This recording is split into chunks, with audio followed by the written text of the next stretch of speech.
KGMU गूंज 89.6 FM।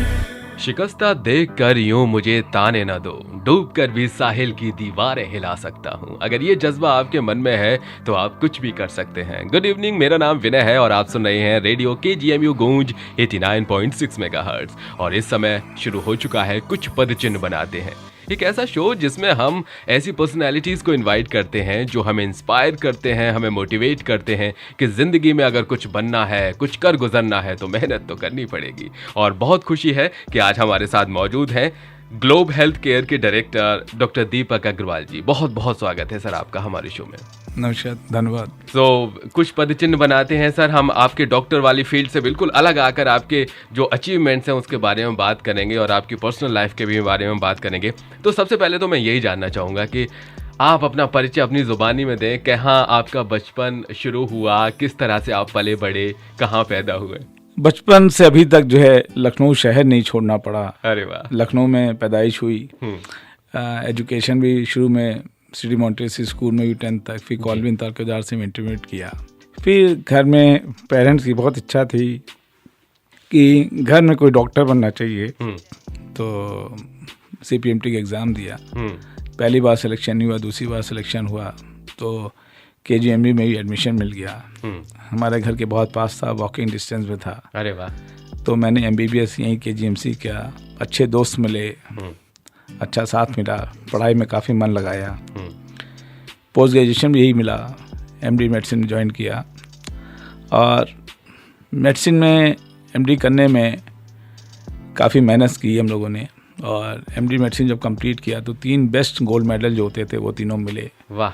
Best research का मिला, बेस्ट रेजिडेंट का मिला और बेस्ट स्टूडेंट का मिला। क्या तो बात तीनों है। मिले। फिर उस समय तक माहौल काफ़ी सुपर स्पेशलिटी कहा गया था। हाँ। हमारे KGMC में भी कुछ ब्रांचेस थी, लेकिन कुछ दिमाग गैस्ट्रोएंटरोलॉजी फील्ड में लगा हुआ था। किस्मत और ऊपर वाले की मदद से हमें वो जो PGI में भी संजय गांधी PGI का उसी वक्त शुरुआत हुई जी। और वहाँ पे गैस्ट्रोएंटरोलॉजी में एडमिशन मिल गया, तो हम DM गैस्ट्रोएंटरोलॉजी की। वाह। लेकिन PGI का एक ऐसा माहौल था कि पेशेंट केयर साथ एकेडमिक बहुत थी, रिसर्च बहुत था, तो बहुत रिसर्च की। वहाँ पे एक पूल अफसर का जॉब मिला जो CSI देता है, वो मैंने ज्वाइन किया। और जितना पब्लिकेशन रिसर्च का हो गया, करीब 60 पब्लिकेशन हो गए 2.5-3 साल में। तो सब तक पूरा मन एकेडमिक्स में लग गया। All India institute of medical science है न्यू दिल्ली में एक जॉब का ऑफर भी मिला। वहाँ डॉक्टर RK टंडन हमें बहुत लाइक करते थे जी। उनकी बहुत इच्छा थी मैं all India institute of medical science join करूँ जी। लेकिन एक तरफ उस टाइप का कैरियर था, एक तरफ पेरेंट्स और परिवार था। उनकी आंखों में लगता था कि मैं लखनऊ में रहूँ, लखनऊ छोड़ के ना जाऊँ। तो सर ये यहाँ पे हम अभी सब कुछ नहीं बता देंगे, तो हम थोड़ा सा उनको पॉज देते हैं और बचपन में ही थोड़ा सा हम लौटते हैं। तो जैसे आपने बोला कि मम्मी पापा का एक्सपेक्टेशन थी कि घर में कोई डॉक्टर होना चाहिए, तो कभी कभी कुछ ऐसे सर्कमस्टेंसेस बन जाते हैं परिवार में जब उनको ऐसा लगता है कि काश हमारे घर में भी कुछ ऐसा होता।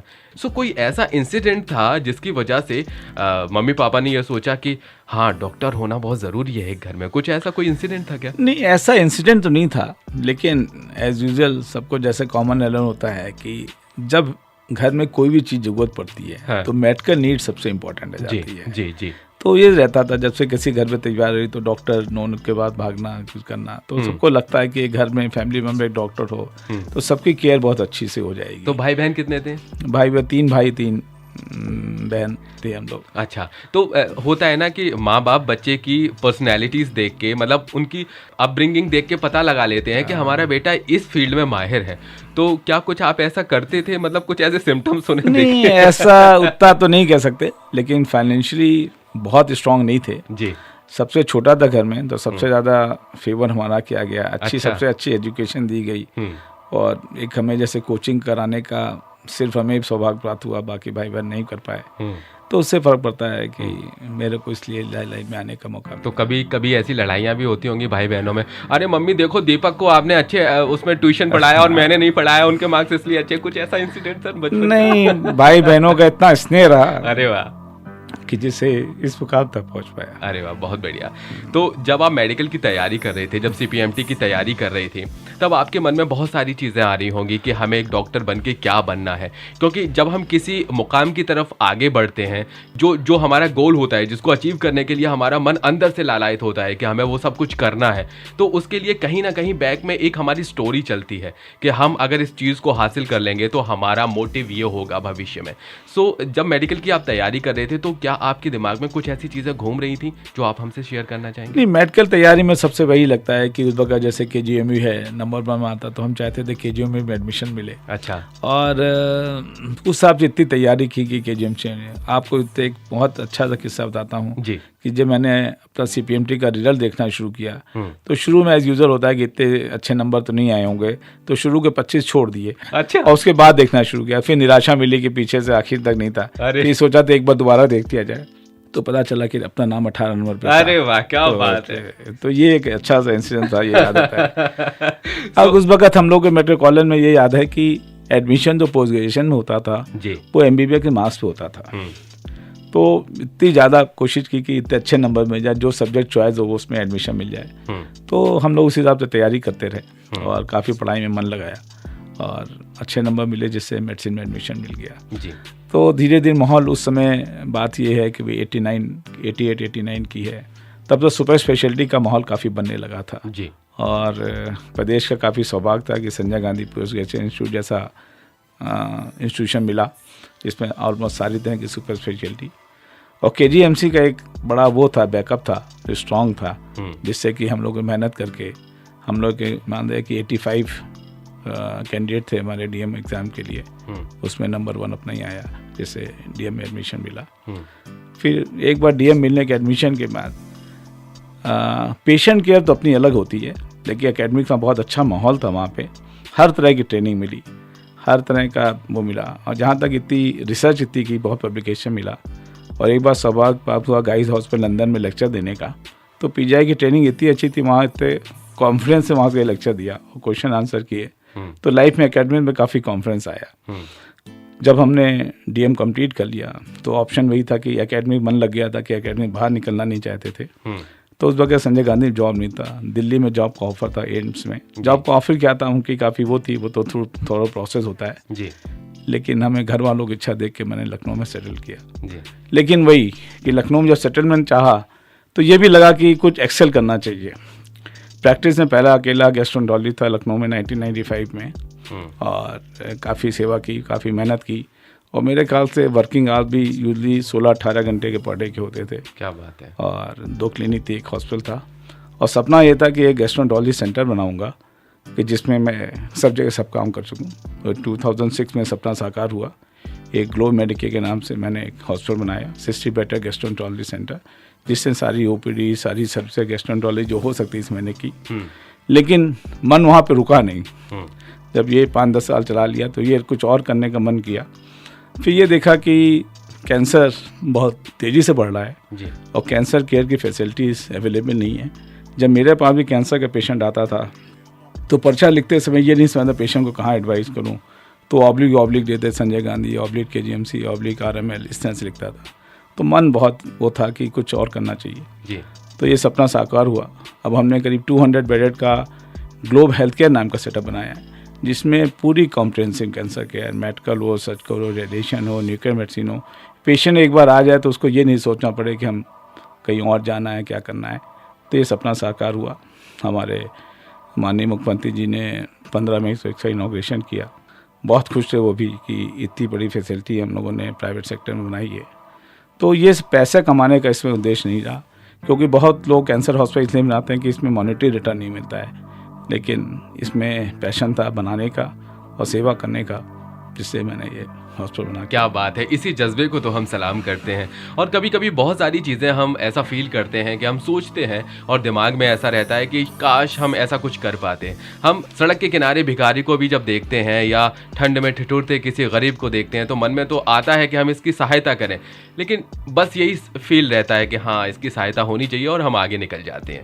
लेकिन शायद आपने अपने दिल की बात सुनी कि कैंसर के पेशेंट के लिए एक स्पेशल हॉस्पिटल होना चाहिए, एक डेडिकेटेड हॉस्पिटल होना चाहिए लखनऊ में तमाम फैसिलिटीज़ को देखते हुए एक ऐसा हॉस्पिटल होना चाहिए जहां तमाम सुविधाएं मिल पाएं, और आपने अपने सपने को साकार किया। तो ऐसे जज्बे को हम सलाम करते हैं। हमारे मन में हमेशा ये आता है कि हम कुछ अच्छा करें, हम कुछ ऐसा अचीव करें कि लोग हमारी तारीफ करें, हमसे ये कहें कि वाह उनके बच्चे ने क्या कुछ कर दिखाया है, या उस परिवार के इस लड़के ने क्या या लड़की ने क्या कुछ कर दिखाया है, जिससे हम अपने शहर का, अपने परिवार का, अपने देश का नाम रोशन कर पाएं। लेकिन कई बार बहुत सारे सर ऐसे चैलेंजेस होते हैं जो हमें रोकते हैं। आज हमारे बीच हमें सौभाग्य मिला है कि डॉक्टर दीपक अग्रवाल जी मौजूद हैं, जो कि डायरेक्टर हैं ग्लोब हेल्थ केयर हॉस्पिटल्स के। तो सर, सबसे पहले तो हम यही जानना चाहेंगे कि जैसे आपने मन में सोचा कि एक ऐसा हॉस्पिटल लखनऊ में होना चाहिए जहाँ सारी सुविधाएँ हों, इंक्लूडिंग कैंसर एंड ऑल, जहाँ रेडिएशन विधि द्वारा ऑपरेशन किया जाता है, किसी भी तरह का फैला हुआ जो कैंसर है उसका ट्रीटमेंट होता है, तमाम तरह की सुविधाएं हैं, और आगे भी आपका विजन जो हमने सुना बहुत बड़ा है। सो जब हम शुरुआत करते हैं बहुत सारे चैलेंजेस आते हैं। सबसे पहला चैलेंज जो लोग हमें अभी ज्वाइन किए हैं उनको हम बता दें कि आपने एम्स को छोड़ दिया कि हमें अपने मम्मी पापा के साथ लखनऊ में रहना है। आपने तमाम जो अपॉर्चुनिटीज़ थी उनको आपने दूर कर दिया कि नहीं नहीं, हमें लखनऊ में ही कुछ करना है। तो सबसे बड़ी बात तो सर यही है कि अपने माता पिता के साथ उनकी सेवा करना, कि ये जो थॉट जो आजकल के यूथ में कहीं खोता सा चला जा रहा है, जो अपने माँ बाप की केयर करना भूल गए हैं, वो कहीं भी पढ़े हैं, हमने 2 शब्द क्या पढ़ लिया, हम विदेश चले गए, हम दूसरे शहरों में चले गए, माँ बाप तरस रहे हैं कि बेटा और बेटी शायद हमारे लिए 2 मिनट का वक्त निकाल कर एक वीडियो कॉल पर ही हमसे बात कर लें। सो सर, क्या कहना चाहेंगे? ये तो पुराने ज़माने वही पेरेंट के संस्कार जो मिलते हैं हम लोग को, उससे ये इच्छा होती है कि कैसे करें।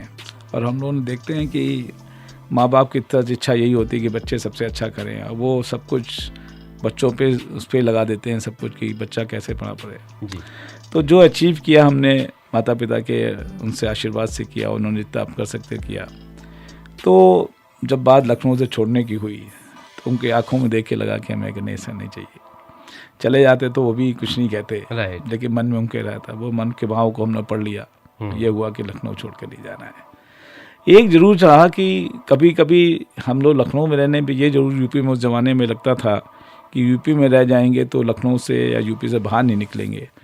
हम एम्स में होते तो नेशनल फेम होता, लेकिन ऊपर वाले ने की वजह से एक और वजह हुआ कि 2017 में एक डॉक्टर BC रॉय अवार्ड, जो सबसे फेमस अवार्ड है मेडिकल साइंस का जी, जो डॉक्टर डे पे सबका अवार्ड होता है, उसके चयन में हमको किया गया। अरे वाह। फिर ये लगा कि हमने लखनऊ छोड़ के कोई गलती ना की, लखनऊ नहीं गए तो सबसे अच्छा रहा कि लखनऊ रह के हमने सब कुछ अचीव कर लिया जी, जो हमें करना चाहिए था। तो इन सारी चीज़ों को आपने छोड़ के जब लखनऊ चुना, और आपका जो विजन था कि हम लखनऊ में कुछ ऐसा करेंगे जिससे लोगों की सेवा कर पाएँ। सो सर, होता है ना, जब हम कुछ अच्छा करने का सोचते हैं तो तमाम लोग हमारे पीछे, हमारे क्रिटिक्स बनकर, हमारा बुरा सोचकर बहुत सारी चीज़ें क्रिएट करते हैं। कुछ चैलेंजेस भी हमारे सामने आते हैं, चाहे वो फाइनेंशियल हों, चाहे दूसरे लोगों से रिलेटेड हों। तो कौन कौन से चैलेंजेस आपको शुरुआती दौर में फेस करने पड़े? ये चैलेंजेस तो हमेशा आते रहे, लेकिन काफ़ी सपोर्ट मिला हर डिपार्टमेंट का, चाहे अथॉरिटीज़ हो, डेवलपमेंट अथॉरिटीज़ हो, चाहे हम लोग के शो में जितने डेवलपमेंट अथॉरिटीज़ होती हैं, जिसको आपको बेसिकली आपको ज़रूरत होता कि हॉस्पिटल बनाने में मदद की चाहिए होती, तो हर तरह की मदद, सरकारी मदद पूरी तरह से मिली कि जिससे काम रुके ना। और हमने सब लीगल वे सारी फॉर्मेलिटी करते हुए हॉस्पिटल को बनाया। ये शुरू में हॉस्पिटल वजन बनाते समय छोटा था, लेकिन हमारे बहुत कोलीग्स आए तो उन्होंने आगे 10 से 15 साल के विजन लोग चलना, पिछले साल चलना। तो इस तरह करने में जो इक्विपमेंट लेने थे तो सबने लेटेस्ट लिए। अच्छा। जो मतलब ऐसे इक्विपमेंट लिए जो अभी आज की तारीख में यूपी में अवेलेबल नहीं है, वो भी इक्विपमेंट लिए। तो जिससे आगे 10-15 साल हमें ये सोचना पड़े कि हमने कोई चीज़ पुरानी लगाई है। तो इसमें सोचे में हमारा फाइनेंशियल बर्डन भी काफ़ी पड़ा। एग्जैक्टली। लेकिन फाइनेंशियल बर्डन को बैंक के सपोर्ट से अभी तो पूरा किया है। उम्मीद है कि आगे इस चीज़ को पूरा करने में, जब हम अच्छा काम करते हैं तो ऊपर वाला मदद करता है। लेकिन इस वक्त हमने गवर्नमेंट में देखा कि गवर्नमेंट का पेशेंट्स के लिए सपोर्ट बहुत बेसिस है। हमारे जब CM माननीय योगी जी हमारे पास आए तो उन्होंने अपनी स्पीच में यही बोला कि गवर्नमेंट के 2 स्कीम हैं, जो आयुष्मान स्कीम है और चीफ मिनिस्टर रिलीफ फंड है। हमने देखा कि ये दोनों स्कीम काफ़ी अवेलेबल हैं। जो हम अपने प्रोसेस हम शुरू किया, चीफ मिनिस्टर रिलीफ फंड तो हमारे यहाँ अवेलेबल हो गया है। आयुष्मान के कुछ टेक्निकल रीजन से मेरे ख्याल से नेक्स्ट वीक वो भी शुरू हो जाएगा। तो गवर्नमेंट का एम्फेसिस है जो पुअर पेशेंट्स हैं और जो अफोर्ड नहीं कर सकते, क्योंकि मॉडर्न ट्रीटमेंट एक्सपेंसिव तो थोड़ा सा हुआ है, क्योंकि इक्विपमेंट बेस जो है उन सर्विसेज को हम नहीं दे पाएंगे तो प्रॉपर ट्रीटमेंट नहीं दे पाएंगे। राइट। तो हर एक की थोड़ी कॉस्ट है, मतलब गवर्नमेंट भी अपने नया सेटअप शुरू किया, जैसे राम मनोहर लोहिया शुरू किया, तो वहाँ भी पेशेंट कुछ ना कुछ चार्जेस देने पड़ते हैं। तो लेकिन वहाँ उस चार्जेस को गवर्नमेंट ने भी आयुष्मान स्कीम से पूरा किया है। ये मेरे को अभी सब पता चला कि गवर्नमेंट हॉस्पिटल में भी आयुष्मान से पूरा कर रही है, और प्राइवेट, सबसे बड़ी बात है कि प्राइवेट सेक्टर को भी वही सुविधा दी है। ऐसा नहीं है कि वो फैसिलिटी खाली गवर्नमेंट हॉस्पिटल के लिए है। तो इन फैसिलिटी जब अगर प्राइवेट सेक्टर को ही मिलेगा, मतलब बड़े बड़े कॉर्पोरेट हॉस्पिटल, मेदांता, अपोलो, उन सब में भी चीफ मिनिस्टर रिलीफ फंड का पैसा जा रहा है। ऐसा नहीं है कि खाली गवर्नमेंट सेक्टर में जा रहा है, प्राइवेट सेक्टर में सब जगह जा रहा है। तो यही फैसिलिटी अगर प्रॉपर में मिल जाएंगे, जो पेशेंट इलाज नहीं अफोर्ड कर पाता वो कर पाएगा, जो बहुत दूर जाता था इलाज करने की उसको लखनऊ में सुविधा मिलेगी। तो यही विज़न है कि इससे। क्या बात है, बहुत बढ़िया। लेकिन ये सारी चीज़ें सुनने के बाद आपको दोस्त ये तो लग रहा होगा कि इतना सिस्टमेटिक ज़िंदगी को जीने वाले, इतना विजन अच्छा ग्रेट रखने वाले, क्या कुछ शौक उनके भी होते हैं? मैं बहुत सारी बातें आपसे कर चुका हूँ, कैसे आपका विजन, कैसे आपने उसको एग्जीक्यूट किया, कैसे आपने दूसरे शहरों को छोड़कर लखनऊ को चुना, कैसे माता पिता की सेवा कर रहे हैं, और किस तरह से आप अपने आप को स्टैब्लिश कर रहे हैं, किस तरह से आप लोगों की हेल्प कर रहे हैं। इतना सब कुछ करने के बीच में सर कहीं ना कहीं इंसान अपनी चीज़ों में कहीं खो सा जाता है, कि मतलब उसकी अपनी चीज़ें कहीं मायने नहीं रखती। तो क्या कोई ऐसे शौक हैं जो आप खाली समय में करना पसंद करते हैं, या जब आपका फ्री टाइम होता है, मी टाइम होता है, कौन सी चीज़ें हैं जो आप बहुत पसंद करते हैं? शौक तो बहुत ज़्यादा डेवलप नहीं कर पाए जी। एक शौक तो डेवलप किया, वो भी साइंस रिलेटेड ही लोग, डूइंग एकेडमिक्स। अच्छा। आप हम लोग जब पीजीआई में थे, संजय गांधी पीजीआई में थे, देखिए तो एकेडमिक का बड़ा हुआ, बहुत सारी मीटिंग कॉन्फ्रेंस अरेंज करना, तो प्रैक्टिस भी शुरू की।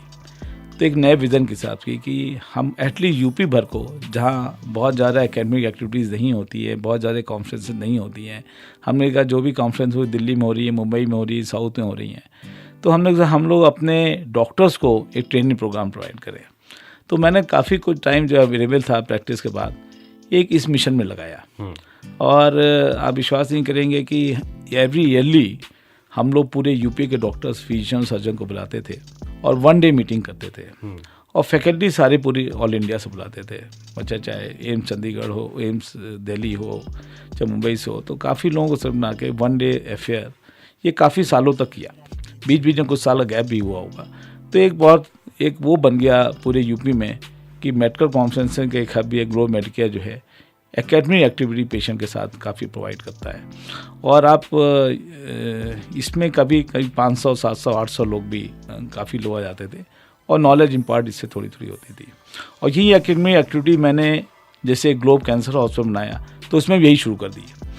अभी हम लोगों ने सेल्को के कैंसर बहुत स्पेशलाइज फील्ड है और बहुत सबके नॉलेज की अवेयरनेस नहीं है, तो अभी जैसे मैंने प्लान किया हुआ है हर सब स्पेशलिटी की एक मीटिंग करेंगे। अभी रिसेंटली मैंने ENT डॉक्टर्स की है, आगे गायनिकोलॉजिस्ट की प्लान है, एक यूरोलॉजिस्ट की प्लान है, नेफ्रोलॉजिस्ट की प्लान है, और कोशिश करेंगे हर शहरों में जाके भी थोड़ी थोड़ी मीटिंग करें जो पेरिफेरल डिस्ट्रिक्ट हैं।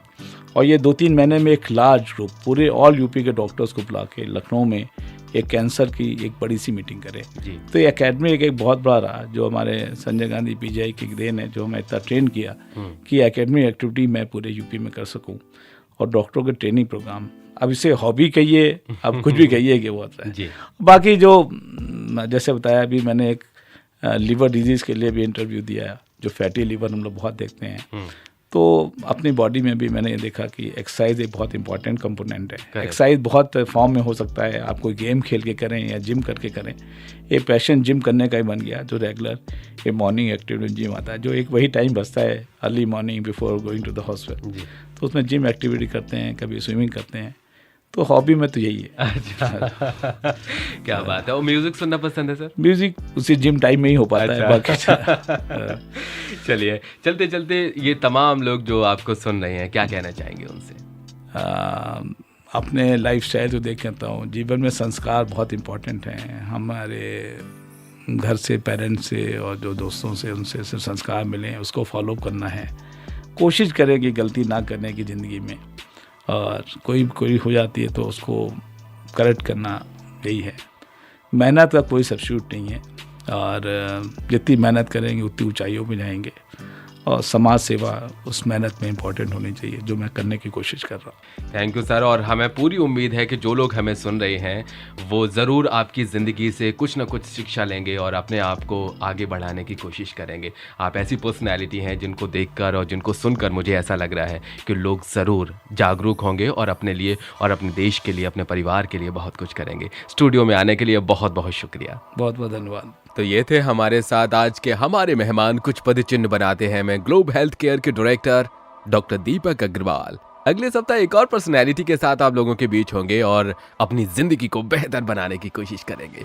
अत्यंत हर्ष और गर्व की बात है कि रेडियो KGMU गूंज आप हमारी फ्रीक्वेंसी 89.6 मेगाहर्ट्ज पर तो सुन ही सकते हैं, साथ ही विश्व के किसी भी कोने में सुन सकते हैं हमारे KGMU गूंज के एप्लीकेशन के साथ, जो अब एंड्रॉइड और iOS दोनों पर मौजूद है। एंड्रॉइड यूजर्स हमारे एप्लीकेशन को डाउनलोड करने के लिए प्ले स्टोर पर और iOS यूजर्स ऐप स्टोर पर जाकर टाइप करें KGMU गूंज और डाउनलोड करें जानकारी और मनोरंजन से भरपूर हम सबका अपना रेडियो स्टेशन, रेडियो KGMU गूंज 89.6 FM। रेडियो KGMU गूंज 89